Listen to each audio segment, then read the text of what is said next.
Assalamualaikum warahmatullahi wabarakatuh. Perkenalkan, saya Nur Fitria dari kelas 3B PAI Fakultas Tarbiyah.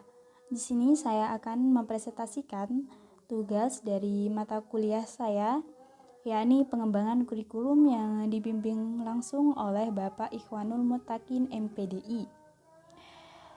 Di sini saya akan mempresentasikan tugas saya yang berjudul konsep dasar dan macam-macam pengembangan kurikulum subjektif akademik, humanistik, dan rekonstruksi sosial. Di sini saya memiliki 3 poin. Yang pertama adalah pengembangan kurikulum, konsep dasar kurikulum, macam-macam kurikulum, yakni subjektif akademik, humanistik, dan rekonstruksi sosial. Sebelum kita menginjak lebih jauh, kita harus mengetahui apa itu kurikulum. Kurikulum adalah segala sesuatu atau salah satu alat yang menunjang tercapainya tujuan pendidikan. Dalam dunia pendidikan, istilah kurikulum seakan menjadi kata yang wajib diketahui oleh seorang pendidik agar dapat menyampaikan informasi sesuai dengan ketentuan yang ada.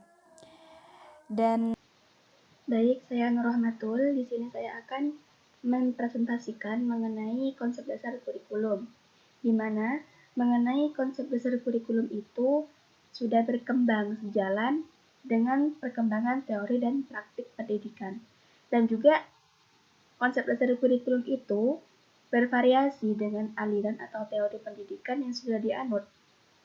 Dan juga menurut pandangan lama, kurikulum itu sudah termasuk kurikulum yang perlu disampaikan oleh guru kepada siswa dan juga perlu dipelajari oleh siswa.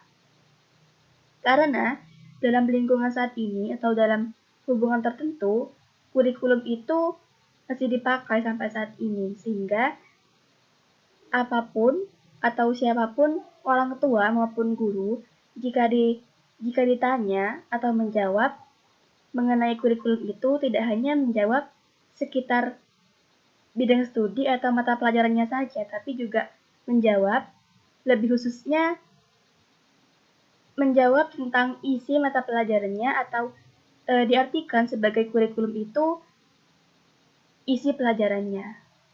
Jadi seperti itu mengenai konsep dasar kurikulum. Yang kurikulum yang pertama, subjektif akademik.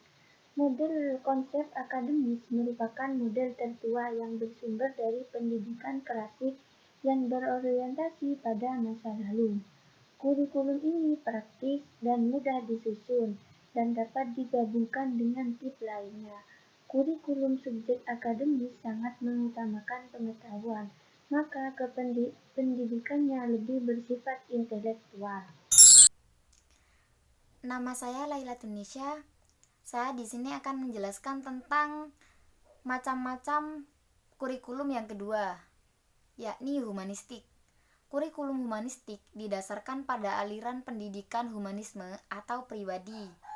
Aliran pendidikan ini bertolak dari asumsi bahwa peserta didik adalah yang pertama dan adalah utama dalam pendidikan. Peserta didik adalah subjek yang menjadi pusat kegiatan pendidikan yang mempunyai potensi, kemampuan, dan kekuatan untuk berkembang.